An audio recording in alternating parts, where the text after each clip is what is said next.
Hello,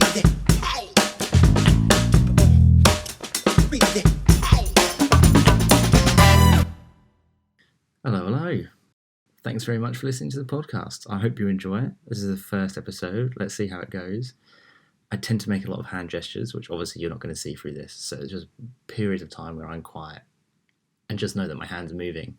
I'm not going to be talking for lots of this, but I've got a lovely guest who's going to do most of the speaking for me today. I'm just going to ask some questions every now and again, and hopefully we're going to find out some really good information about what it's like to work for Disney and what it's like to be a lighting and compositing artist. So Cheryl, my guest today, she's going to be joining over a web call because she is based out in Canada.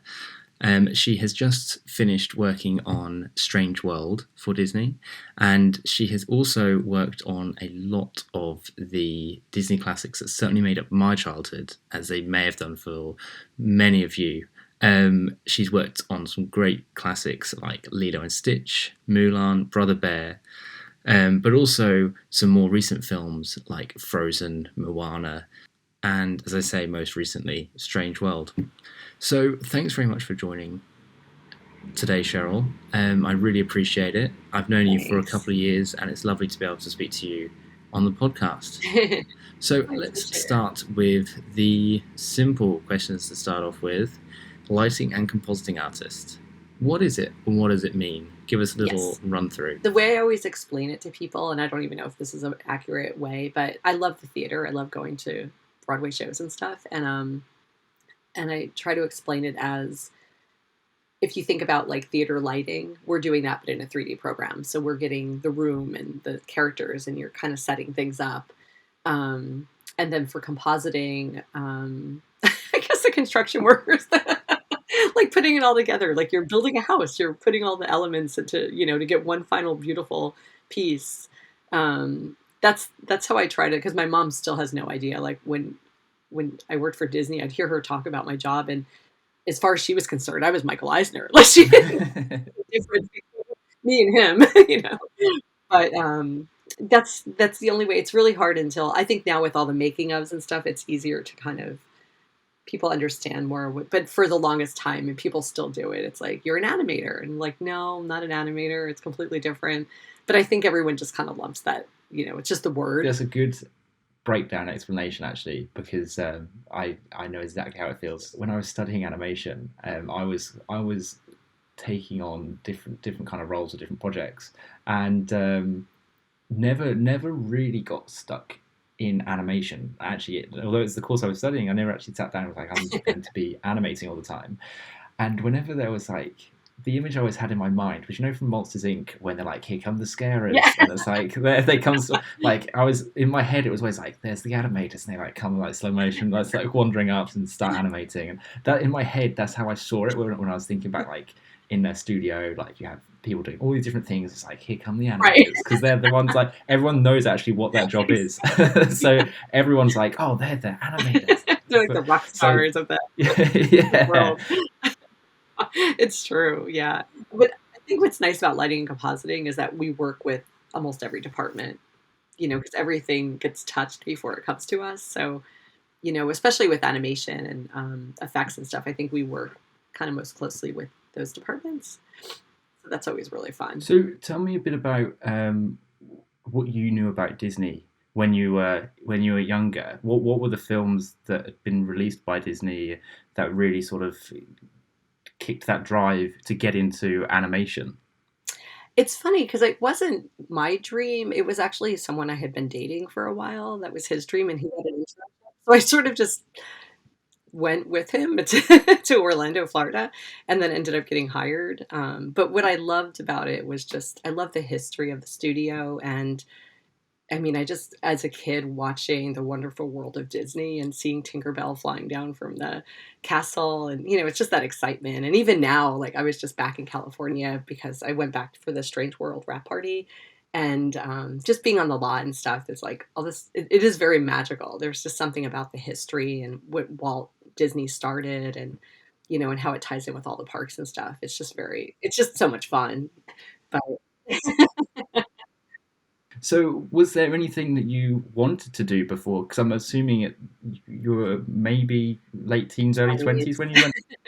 I actually wanted to be in the fashion industry because I loved clothing and design, and I really wanted to work as one of my big favorite things is like walking down Fifth Avenue during the winter at Christmas because all the store windows are all done up, and that was sort of my goal. Like I just wanted to be part of that world and do something like that more artistically. And I think when I got into film with Disney, what I loved about being a color stylist was it was almost like working in the fashion industry in a world because you're sort of matching things and making things look really pretty, and it's essentially like compositing and lighting, only it was in a 2D format. So, so you'd come up with ideas for like the color palettes, and you're working with the art director, and so it was a very creative endeavor. And it was just a lot of fun. I mean, I just loved. I was just so grateful that someone gave me a job in my 20s. I was so that it was just, I just always felt so blessed that I ended up there, and that was sort of my first place, and, yeah, it was just once I got in there, I just absolutely loved it and never wanted to leave. So if you were looking to go into fashion, what were the sorts of things you were studying? What were you doing sort of proactively to like follow that path? When I first got out of school, I was going into New York and interviewing at a lot of places because I'm from New Jersey, so we were just like a train ride away. And it just was nothing was really happening. So I ended up taking a job as like a traveling manager for the Body Shop, a Nita Roddick's company.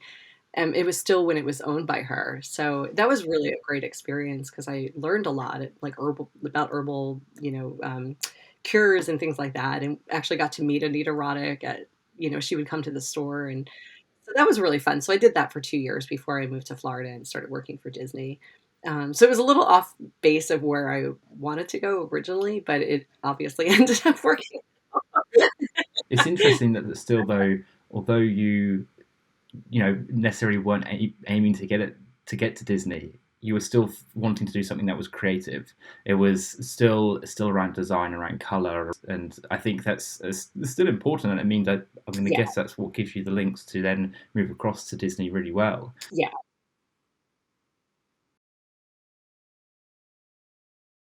So tell me a bit about what it was like then being a production assistant. Did you say was your Yeah, for a year and a first half, role I there? So what did that role entail at the time? Because this was I early don't want 90s. to say, well, yeah, Really old in Oliver. the 90s, yeah.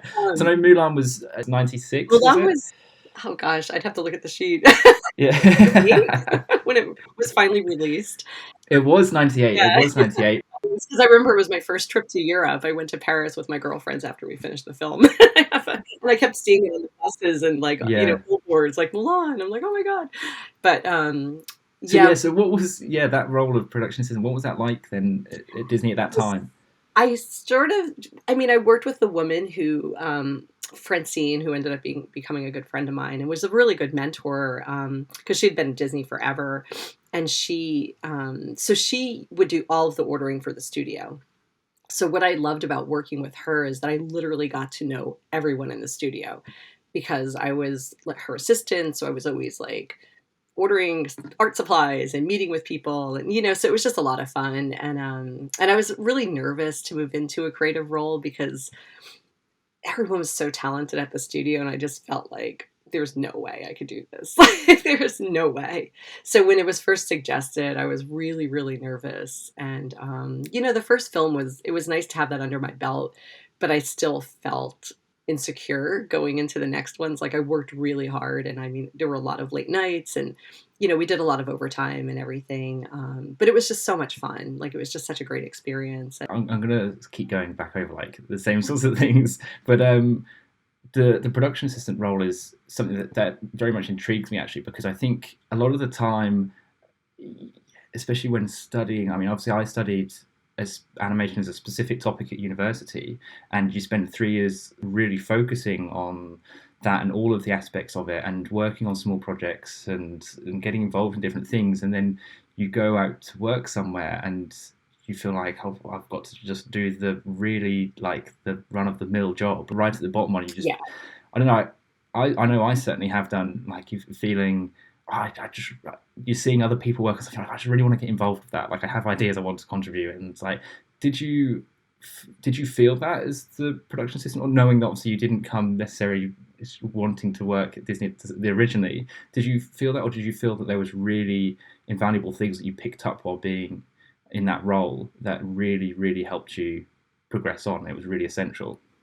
Yeah, I think that one of the things that I loved and still love about Disney is that no matter where you are in the pecking order, they have box lunches with different guest speakers. There's art classes. There's painting. Anyone in the studio can participate in this. It doesn't have to be you don't have to be an animator or anyone can participate. If I'm sweeping the floors for a living, I can still go to the art classes. I could do anything.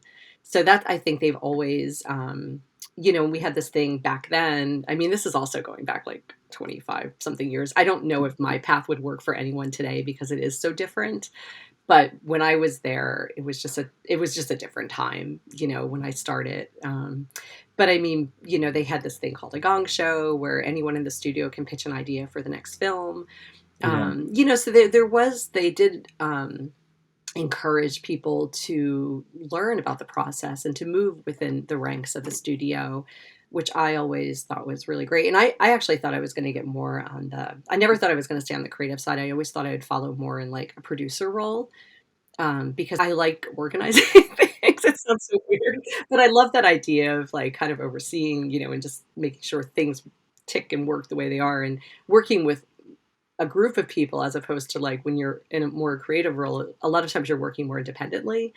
Even though you're working with a group of people, you're doing your work independently and then presenting it. So I think for me, it felt against my personality because I was more outgoing and I loved the idea of like working with so many different people. So I really was shocked that I ended up going more in a creative path as a color stylist and then eventually as a lighting artist. it's just really nice to hear that that the company is so open to people being able to try different things and learn different things as well. So I think wanting to learn is a very big part of, I think, being successful creatively as well. And knowing that there's a company where it enables you to go out and partake in different things that necessarily aren't within your department is really nice. Yeah, yeah, they definitely encourage that, and I think that's what I've always loved about the studio, and that what came from Walt Disney. I mean, that's what he did. I mean, for Bambi, they brought animals in, and people were, the animators were drawing animals, and they do that now. I mean, when we did Frozen, they brought a reindeer in. They had a sloth at the studio, and when we were doing Zootopia, and it was funny going back to the studio since the pandemic. 'Cause still a lot of people are working from home, and obviously it benefited me because I'm in New York, so I was able to work from home. But it was really nice going back to the studio because we have a beautiful space and we have the lot right across the street and we're in the Hat building that was built in the 90s and it's just it's a wonderful place to be.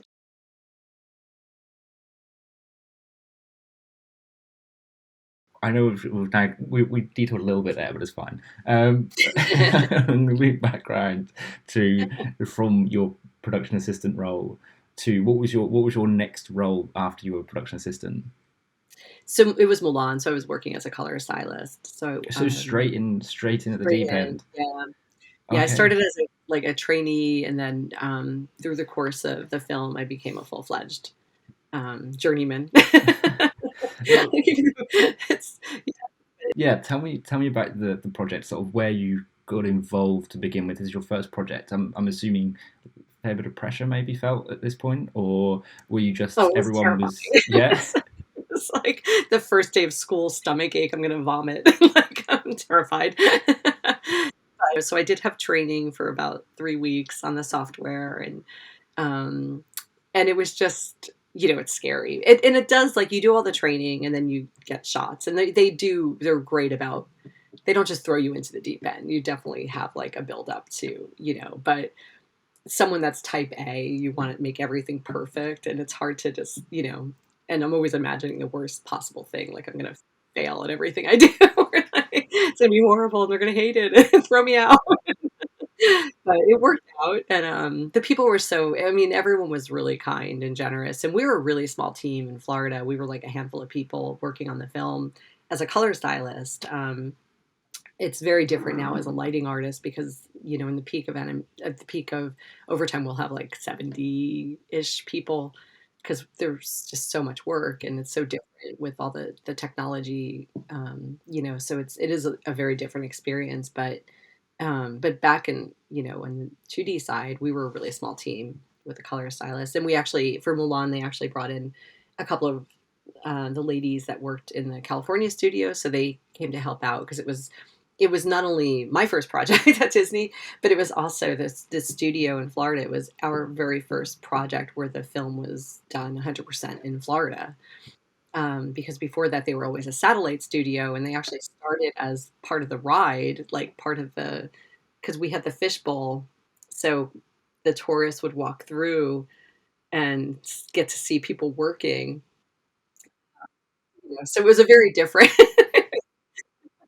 You would get you get used to seeing people, but it was always a little jarring when you'd walk out and all of a sudden there's a pile of people looking through the fishbowl. It was like a zoo. We were the zoo animals. So, at what stage were you stepping onto that project then? Where was the story? Did you know what the full story was at this point? Were you brought in early on with Yeah, development as well, or did you only really get it once it was your time to shine?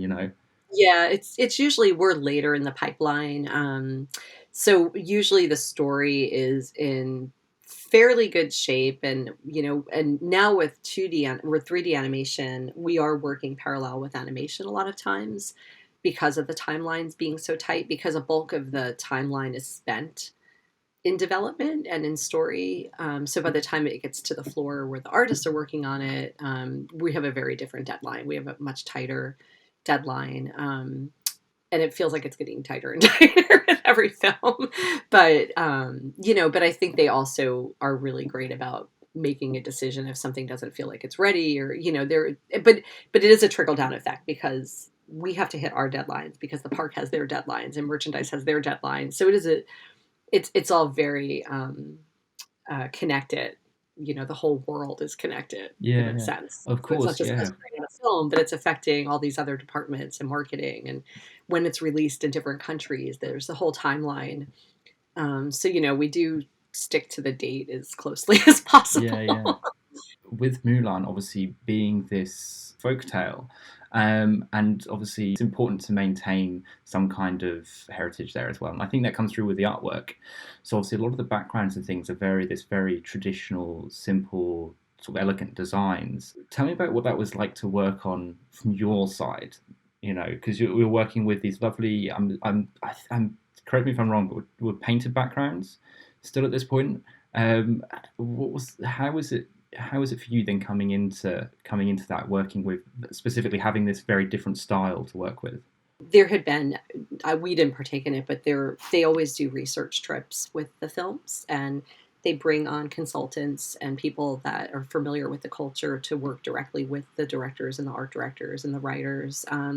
So Rick Sluter, who was our art director on the film, who's amazing, such an amazing artist and person, they had the opportunity to go to China and really just kind of immerse themselves in the culture, and then they would bring that back to the artists in the studio, and put together a presentation of what they've what's been developed and what they're doing and the style guides and things like that. So there is a very clear foundation of, and then we also work with thumbnails that are usually painted for the sequence, different color arcs and things like that. So we have all of that for every sequence that we're following. We have these beautiful color scripts and how we work, and we have different albums and stuff where we can go in and all that research. Everything's there. So when you're first starting a sequence, you're giving a kickoff, and it's kind of expressed like how the sequence is going to look. There are color keys, and then depending on the project.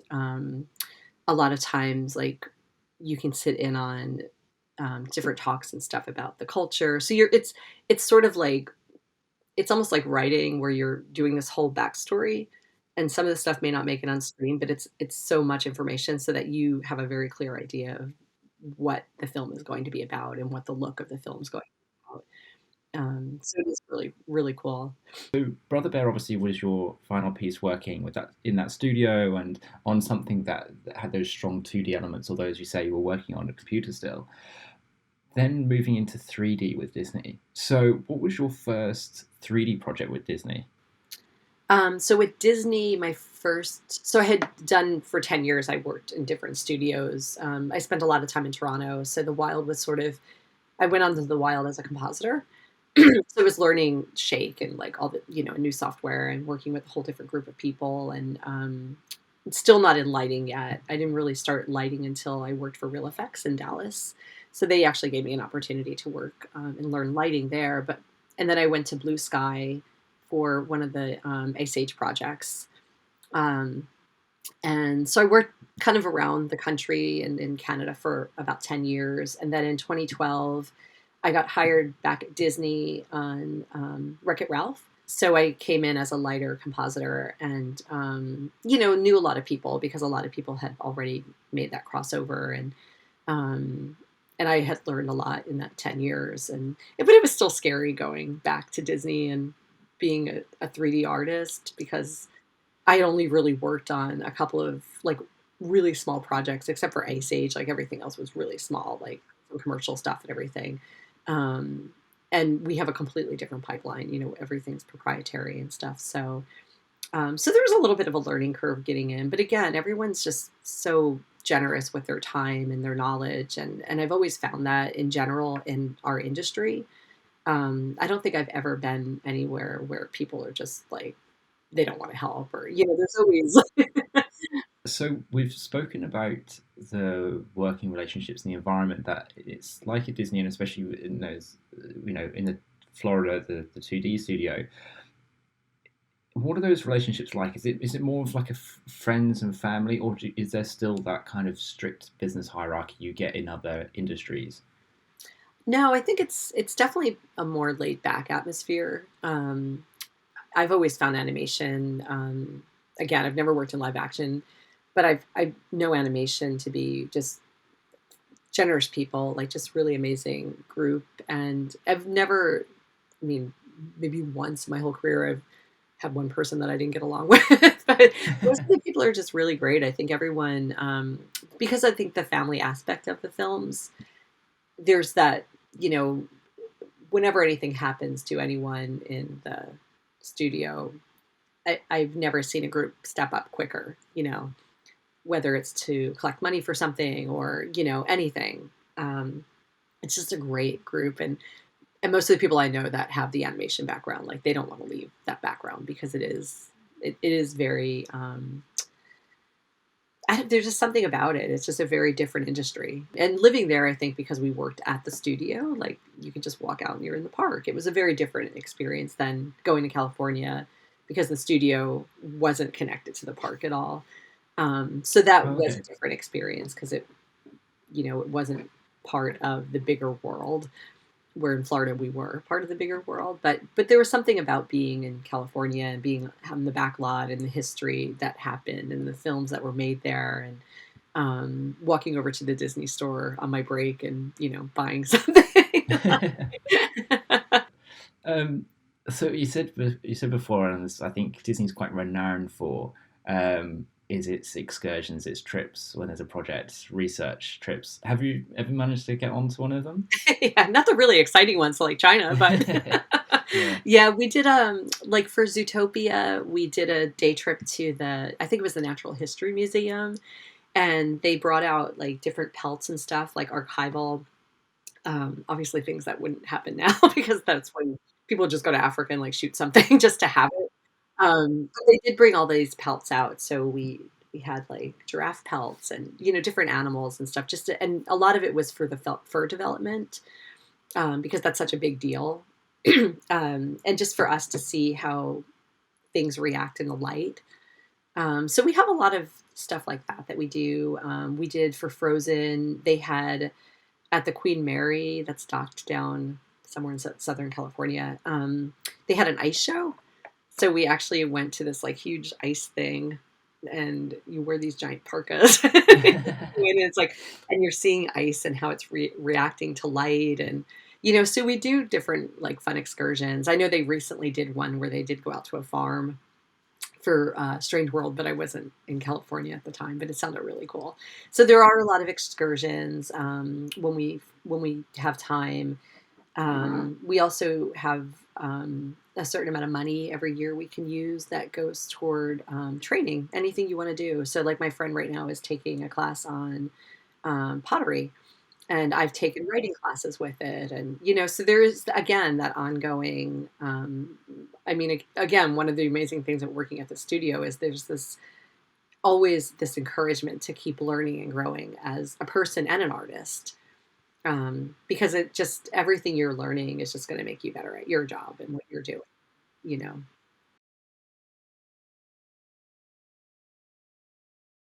I want to talk a little bit about the mentor program that you said you were a part Oh of. yeah. Um, so what is that at Disney, and what does it do, and how does it help?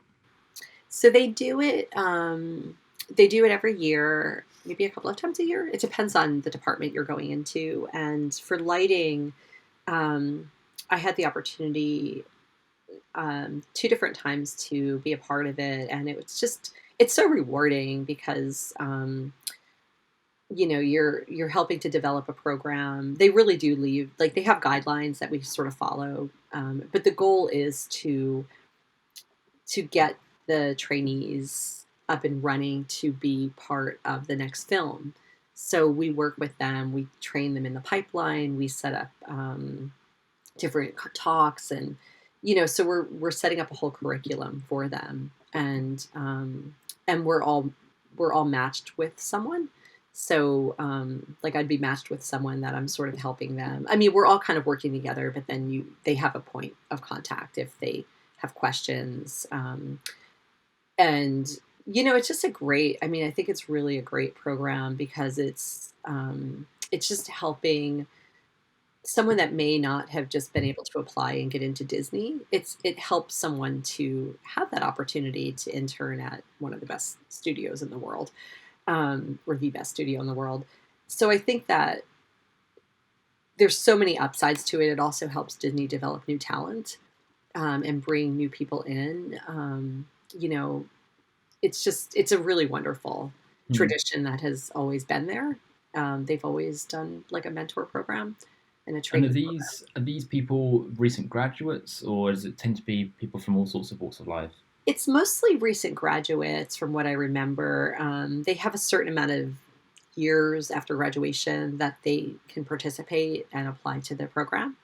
It may have changed. I haven't done it in a while, but it's just a really great opportunity for someone to work on their first feature film. A lot of times, they're fresh out of school, maybe had done some short projects. And then when we're selected to be in the program, we actually are there from the beginning to the end, where we actually get to sit in portfolio reviews and, again, have guidelines, but you get a good idea of like what they may be looking for or what they're looking at, to a lot of times it's not just the person's like film reel, but any kind of outside stuff. Like if someone does photography or paints or sculpts or anything, they kind of like to have like a well-rounded idea of the person, and how they'll fit in with the Disney culture. And if they'll succeed, you want to, because your goal is to get the person up to speed so they can work on the film and maybe stay after. They don't always, but sometimes people stay after the film, and if they've really been like the shining star of the program, they'll keep them on. And now people that I've mentored have gone on to their leads and their directors, and so it is exciting to see that someone grow so well, because a couple of people stand out from one of the first programs I did, and they're just amazing. Like they're doing so well at the studio now. So it's quite an interesting one. Now is I'm going to talk a little bit about how we first connected, because it's I don't I always told the story to my students and stuff, and I tell it to a lot of people actually, and everyone's like, "Oh, never even thought of that. Never even thought of that." And it's such an easy thing. So we first connected through LinkedIn. Yeah. I watched Zootopia It wasn't long after it had come out. I can't remember now, actually. I forget about exactly when it was, but I'd watched Utopia, and I can remember watching the full film and then rewatching it again through certain parts. And there was a lot of elements of lighting, and at the time I was finishing up my degree. I was doing 3D and loved rendering and loved working with RenderMan, and lighting and layout was my big thing, and I loved it in color. And I can remember really noticing some standout pieces in that film. And then I went through the credits at the end to see who works on lighting and compositing, and your name came up amongst others, obviously. And I just reached out on LinkedIn and sent a message, a connection request, and a message saying I really love the work in this. And then obviously we've connected through there. Have you ever had that happen before? Do you have people reach out and connect like that? Yeah, I mean, it's happened. There was one girl a while ago named Emily, and we still keep in touch. She actually has moved back to, I believe they're back in Utah, but she was just a lovely girl. And I think that was the difference, because I feel like there's always LinkedIn's and stuff that come in sometimes, and sometimes you don't know the person or you don't know the connection, and but I think it's always nice when people send a personal note, because to me that makes a difference. That it's different if it's someone like I already know and we're just kind of like, oh, we're not LinkedIn, But Yeah, yeah, yeah. no, I think that was the big difference. Like, you actually put a personal note, and for me, like, I always try to accept them and stuff, because I know what it was like starting out. And I mean, I think it's such a weird situation, because I think when I started it was so different, but we didn't have all that stuff, obviously. But I also had an opportunity through someone I had met through the studio that thought, hey, I think you'd be really good in this position, even though I didn't see that, even though I would never in a million years think to apply for that position. She said to me, I think you would be good at this. And that was like that little like nugget of hope, like, oh, maybe I will be good at this. And but it took a lot to get there. And I still remember this. It was so like, so I had to do a test when they, I didn't just like get the job as a Yeah, color yeah, okay. stylist. Like, there was actually they actually opened this thing up for people in the studio. If you want to be a color stylist, like, there was a test. And my friend at the time who ran the department said, oh, are you going to try out for this? And I said, no, why would I try out for that? I don't even know what it is. Like, I mean, I don't know, anything about it. And she's like, well, I think you should just try. Just, I think you'd be good at it. And that's literally how it started. I still remember I was a production assistant, but sometimes I'd work the front desk if the girls had to go on lunch. Yeah. I was up front, and Rick Sluter came up, and he was the art director on Milan, and he was big, burly Canadian guy, didn't talk a lot. And he came up and he's getting something from me, and he said, oh, I saw the test you did. It was really good. And I'm like I literally could have fallen on the floor, passed out. I was like, oh, thank you. Like, I didn't know what. And so it's just, I think that it was important that someone took a chance and gave me that hope, and I just always feel like now we have a very different situation. Obviously, so much can be YouTubed, and it's a very different thing now, but you still need that foot in the door. You still need Yeah. that. So for me, I always try to, like, if someone reaches out to me, I always try to connect, because I feel like they took the time to to reach out and ask questions. Like, why can't I take the time to respond?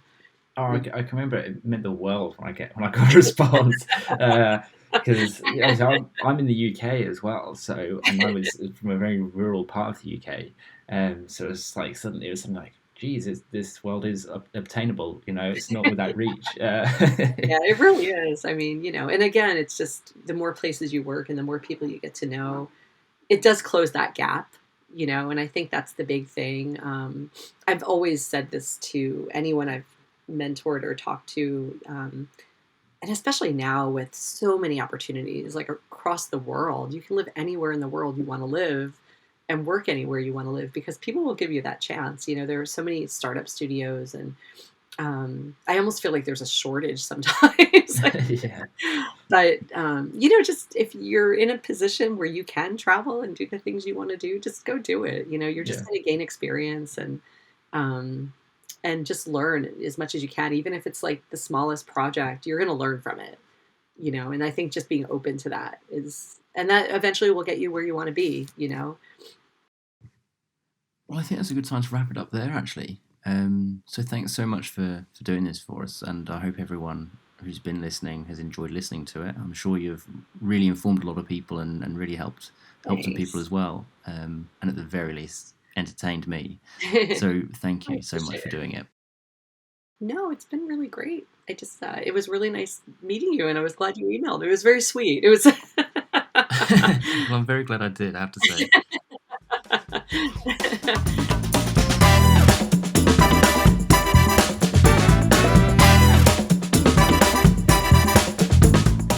Well, I hope you enjoyed that. Thanks very much for listening, and please join again soon.